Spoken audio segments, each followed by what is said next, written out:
this is the video that I actually wanted to do, but instead I made that other one, which was good for me because I got things off my chest. So this video is the next one in the special needs series I'm doing. Series is though it's like a television show. Sorry.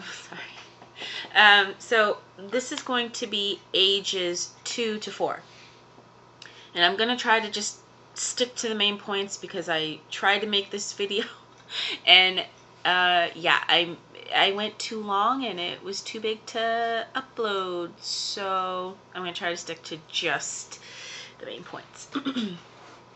Okay, so I left off with him, well, with me going to the doctor and talking with him about being referred to this agency that could assess him and then recommend, you know, going here or there or whatever it is.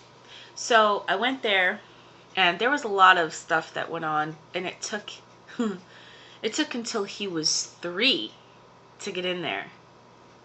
Sorry, not to get in there, but for them to actually do the work and for him to get put in a place where he could benefit with speech therapy and OT and, you know, teachers who are trained to work with special needs children. So that whole time he's getting no treatment. He has no meds to help stabilize his extremely hyper behavior, his sort of, I guess you could call it reckless, impulsive, like all this stuff going on, you know, and I'm having the hardest time trying to deal with all this because it's so scary and difficult and hard to have these situations happening, and people just look at you like, oh, you're a bad parent. And I was told by several parents that I was a bad parent. I wasn't doing something right. They're like, how can you not control him? Like, what is wrong with you as a parent? That's what people would say to me, like people I didn't even know. And even if I knew them, they shouldn't be saying that to me, because they were basing their children and how they are and comparing it to my situation, which, you know what, you can't really do that. Every household is different, every child is different, every parenting style is different. So yeah, get out of my face. Anyway, so once he was referred to this place, because at the time he had very limited vocabulary and no one could understand him except for me, because I took the time to sit down and figure out what it was he was trying to say. It made it a little easier, but it was still very difficult. And my mother could do it somewhat, but everyone was always like, what did he say? So I would have to say, okay, this is what he said. And they're like, how do you do that? I'm like, patience and determination and sitting down and figuring it out.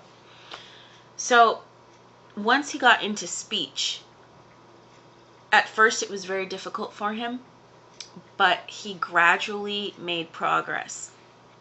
And it was I was so proud of him because he went from being limited verbally to not being able to for people not to be able to understand him, to getting to a place at that time where you could understand more of what he was saying. Because a lot of it was he was pronouncing things wrong and he was kind of switching the sounds, like what should be at the end was coming at the beginning, kind of a thing. So it was very difficult. But the therapist was very, very patient with him. And also he was getting OT, occupational therapy. So he was getting the therapy that was helping with his sensory issues and helping to regulate his emotions and all that stuff. And at that time, he was referred to. This guy is a psychiatrist. However, he practices, what do you call that? Whatever it is that children go see, whatever it's called. My son doesn't see he's just a regular doctor. I can't even think of the name. Pediatric, I don't know, whatever it's called. So he was working as that, but he also had the training as a psychiatrist. So for him to get any sort of in-home support service, he needed a diagnosis. So he was referred to this psychologist, who I really didn't like very much. And the testing, he was very young, and he had like this big of an attention span. So the testing that needed to be done, he didn't complete most of it. So the testing really didn't reflect where he was developmentally and anything else. But he was given the diagnosis of Asperger's with autistic traits. And that diagnosis, in and of itself, where I live, I don't know where it is in other places, but where I live was not enough to warrant in-home support. So when he went to see this doctor explained that to me, and he said because he does need services, just because he's high functioning doesn't mean he doesn't need services. So he referred him with this in-home support, and he wrote down autism, because unless you had a diagnosis of autism, you couldn't get services. Ridiculous. Oh, excuse me. So that was when he started getting the in-home support services, and we went through 3 of them. And unfortunately, at that time, you really only got 3 months. And if you really needed it, then they'd push for 6 months. But once the child started making progress, which was right at the end of 3 months, the services ended. And then you had to wait 3 more months to get another service. So he went, I can't remember the exact time frame, but it was between the ages of 2 and 4 that this all happened. And he still wasn't on medication. And I'm not saying every child needs medication, but in my child's particular situation, yes, he needed something to bring him down a bit, because he could not function properly. It was interfering with everything in his life. So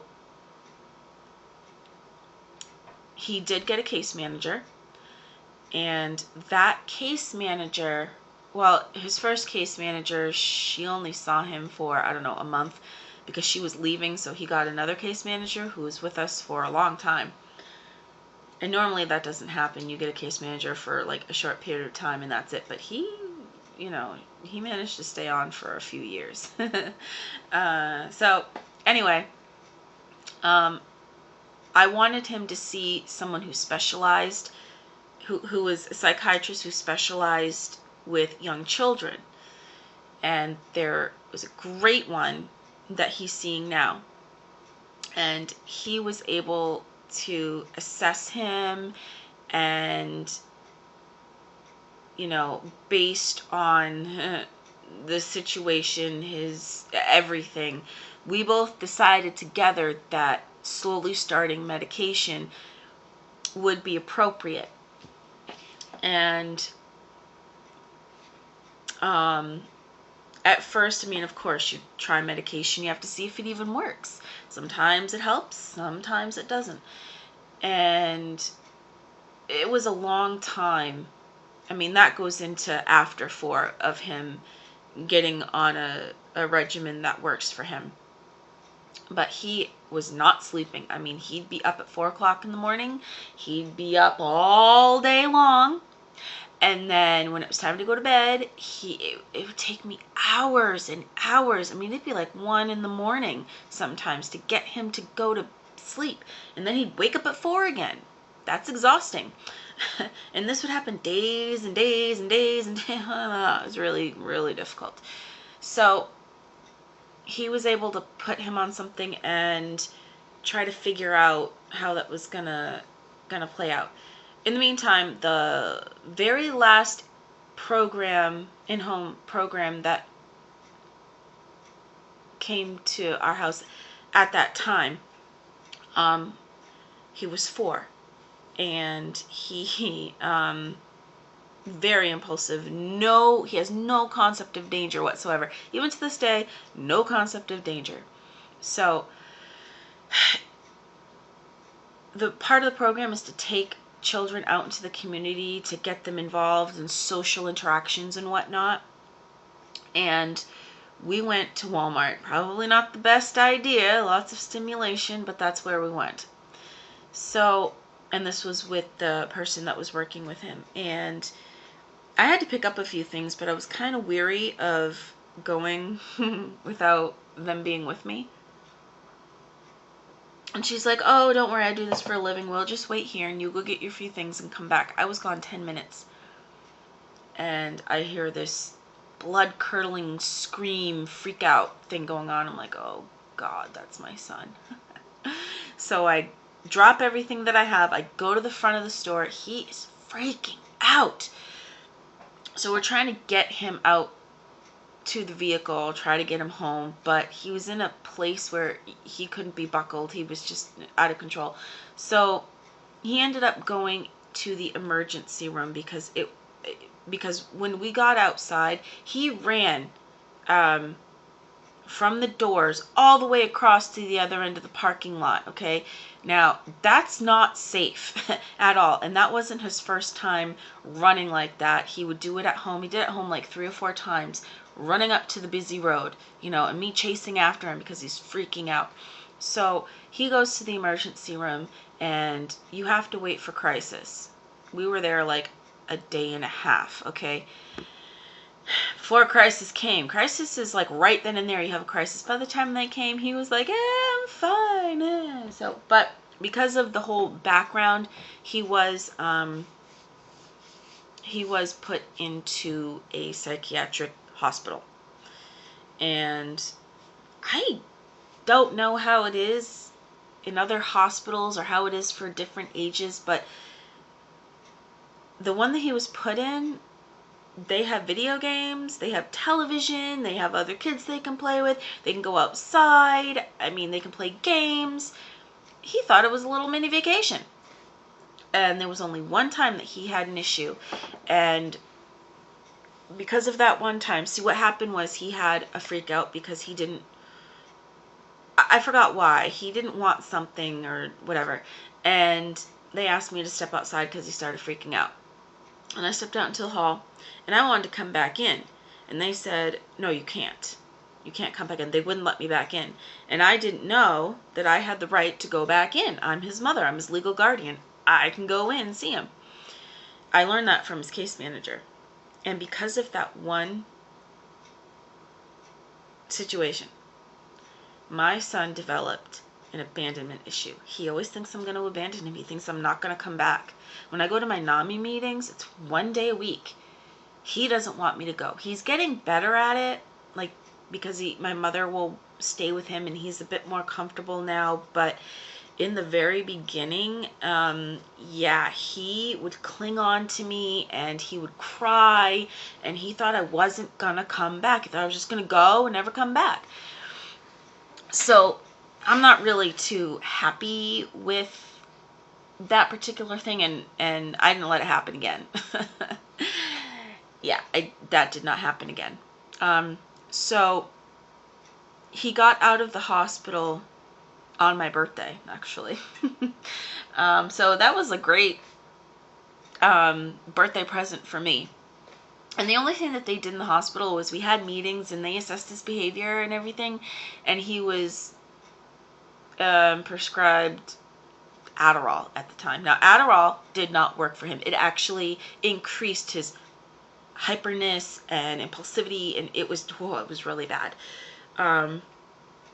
So yeah, that did not work, and his regular psychiatrist started him on, oh, what is he on? He's on Ritalin, well, methylphenidate, whatever you want to call it. So it was kind of like, this battle between finding what kind of medication would help with his symptoms. And of course, he had a horrible issue with going to the hospital, and I had the issue, and but at that time when you're in crisis and you have all these people around you, if I didn't say yes, he needs to go to a hospital, where I live, that can be considered child neglect. So sometimes you have to do what people tell you, even if you don't want them to go. But I did want him to go because I thought he was going to get therapy or something. Oh, no, that didn't happen. It was just monitoring and prescribing medication. So I don't really see the point of a hospital necessarily. I don't know, maybe it's different for adults or different kinds of situations, but for that particular situation, for my son in that particular hospital on that wing, yeah. All right, so that is, in a nutshell, everything that happened from 2 to 4. And not to mention, I'm having this emotional roller coaster going on at the same time, not knowing that, I'm dealing with certain issues myself. It was very, very difficult. So, yeah. All right, well, I hope that this isn't too long and it will upload. So I am actually going to make another video after this because I need to vent again. I'm not really upset, but I just want to talk about it. So, all right, thank you for watching, and I will see you in the next video. Bye.